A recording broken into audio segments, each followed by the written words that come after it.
그럼 이런 개인적인 감정은 사실 개인이 느끼고 절절하게 표현할 수 있는 거기 때문에 그 상황에 대해서 심사숙고하시고 잘 생각해 보신 다음에 작성해 주시면 좋은 글이 될 수 있어요.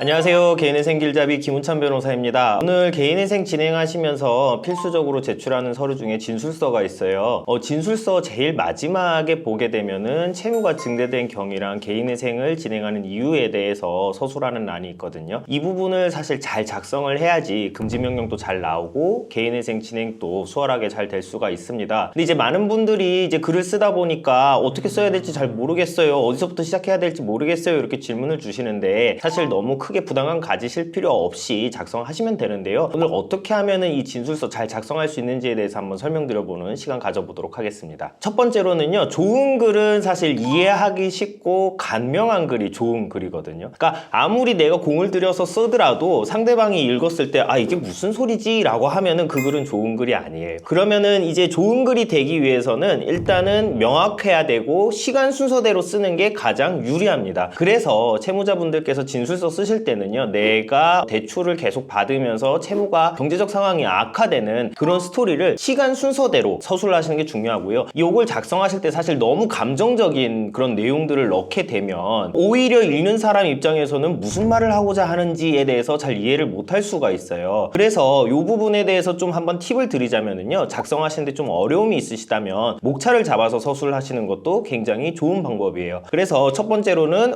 대학을 졸업하고 이제 취업, 그래서 그런 관련된 내용들을 쓰시고요. 그다음 뭐 예를 들어서 사업의 시작이라는 목차에 따라서 어떻게 내가 사업을 시작을 하게 됐고 어떻게 수익을 얻었는지에 대해서 설명을 하시고요. 그다음에 세 번째는 사업의 경영난과 대출 실행, 그러니까 내가 어떤 경위로 사업이 어려워졌고 그래서 대출을 어떻게 실행하게 되었는지를 작성하시고, 마지막으로 이제 뭐 사고로 인한 사업 중단 이런 목차를 쓰시면은 내가 뭐 불의의 사고를 당해서 사업을 중단하게 됐고, 그다음 마지막에 현재의 상황이란 목차에 따라서 지금 내가 개인회생을 진행하게 됐습니다. 이런 어떤 스토리에 따라서 써주시면은 읽는 사람도 쉽게 이해를 할 수 있습니다. 이 내용을 사실관계에 대해서 육하원칙에 따라 쓰시면 되기 때문에 이걸 너무 잘 쓰시려고 하실 필요는 없이 간명하게 수익한 순서대로 작성하시면 될 것 같아요. 두 번째로는요, 빚이 늘어나게 된 경위에 대해서 사실 관심이 있는 거거든요. 그래서 내가 왜 대출을 받았고 내가 왜 돈을 빌렸는지에 대해서는 상세히 서술을 해주셔야 돼요. 그래서 결국엔 내가 돈이 필요하니까 빚을 지고 돈을 빌리게 되었겠죠. 그럼 내가 돈이 왜 필요했는지 그 당시에 그 상황에 대해서 설명을 잘 해주셔야 돼요. 아까 말씀드렸을 예로 들었을 땐 사업상 경영난을 예로 들었는데, 그럼 사업상 경영난이 왜 왔는지, 코로나 때문에 왔다든가 혹은 당시에 어떤 뭐 경제적인 어떤 그 흐름상 좀 굉장히 그 업계가 굉장히 안 좋았다든가 그런 어떤 내용을 디테일하게 설명을 해주시면은 이해하기가 편하고 딱 공감을 할 수 있는 그런 글을 작성하실 수 있게 되거든요. 중요한 부분은 내가 왜 대출을 받게 됐는지 그 포인트에 있어서는 상세히 기재를 해주셔야 된다는 점을 유념하시면 좋을 것 같습니다. 세 번째로는요, 사실 앞서 말씀드린 거는 정상적으로 내가 이제 생활비랑 이렇게 대출을 받아 쓰다가 좀 경제적 상황이 어려졌어요 라고 하면은 쓰기에 뭐 어려움은 없을 텐데, 대출을 받아서 코인이나 뭐 주식을 했다든가 뭐 도박을 했다든가 사치성 소비를 한 경우에는 사실 이거 쓰기가 쉽지가 않거든요. 왜 그러냐면 내가 대출을 받아서 어떻게 보면은 좀 성실하지 않은 채무 사용을 한 것이잖아요. 그렇기 때문에 이런 부분들에 대해서는 잘 서술을 해주셔야 되는데, 이제 문제가 되는 거는 내가 채무가 증대되게 된 주 경위가 도박이라든가 주식 코인이고 뭐 혹은 사치성 소비 때문이라면은 기재를 해주셔야겠지만은 뭐 도박한 금액이 그렇게 크지 않아요. 그렇게 어떤 내 경제적 상황이 어려워진 데 핵심적인 역할을 한 것이 아닌데 그 부분에 대해서 또 너무 상세하게 쓸 필요는 사실 없는 거거든요. 긁어부스럼이라고 하죠. 그런 부분은 사실은 기재를 안 하시는 게 오히려 나을 수 있어요. 다만 주채무가 그런 어떤 도박이라든가 코인 때문에 늘어났다라면은 그런 내용들을 솔직하게 서술을 하시고 먼저 오픈을 하는 거죠. 먼저 오픈을 하고, 여기서 중요한 거는요, 내가 이제 그거 안 하겠다라는 내용이 반드시 들어가야 돼요. 그럼 이게 내가 안 하겠습니다 말로만 해서는 그걸 믿어주지 않거든요. 그럼 중요한 내용은 뭐냐면은 내가 그 당시에 그걸 했는데 그로 인해서 경제적 상황이 어떻게 어려워졌고 경제적 상황이 어려워지다 보니까 내가 느낀 감정은 무엇인지, 그러니까 결국엔 내가 느낀 감정은 그렇게 해서 내가 경제적 상황이 어려워지니까 이제 이거 안 해야 되겠구나 라는 내용이 잘 드러나야겠죠. 그럼 이런 개인적인 감정은 사실 개인이 느끼고 절절하게 표현할 수 있는 거기 때문에 그 상황에 대해서 심사숙고하시고 잘 생각해 보신 다음에 작성해 주시면은 좋은 글이 될 수 있어요. 이 부분은 사실 대리인이나 본인이나 다른 사람은 그런 속사정도 잘 모를 뿐더러 그 현실감 있는 글이 잘 안 나오거든요. 그래서 이 부분은 당사자만이 쓸 수 있는 거기 때문에 잘 작성을 해주시고 그 다음에 그걸 토대로 오히려 첨삭을 받는 게 나으실 수 있습니다. 그래서 먼저 한번 작성해 보시기를 권해드리도록 하겠습니다. 마지막으로는 이제 현재 상황에 대해서 좀 작성을 잘 해주셔야 되는데, 이제 현재 상황은 결국엔 내가 이제 회생을 진행하는 시점이잖아요. 그러면은 이제 뭐 예를 들어서 계좌가 압류가 됐다든가 혹은 연체로 인해서 독촉 추심에 시달리고 있다든가 그런 사정들이 있을 텐데, 그런 사정들 때문에 당연히 힘들 것을 예상을 할 수는 있지만은 내가 직접 지금 겪는 그런 어떤 상황은 생생하게 나만 표현할 수가 있어요. 그렇기 때문에 그런 내용들을 상세히 서술을 해주시면은 법원 입장에서도 이 사람이 좀 많이 힘들구나, 그래서 금지 명령을 내줘야겠구나, 이런 생각을 할 수가 있는 거거든요. 그래서 궁극적으로 이제 뭐 금지 명령이 잘 나오고 하는 거는 진술서에 좀 영향을 많이 받기 때문에 해당 부분 또 현재의 상황에 대해서도 상세히 서술을 해주는 게 좋습니다.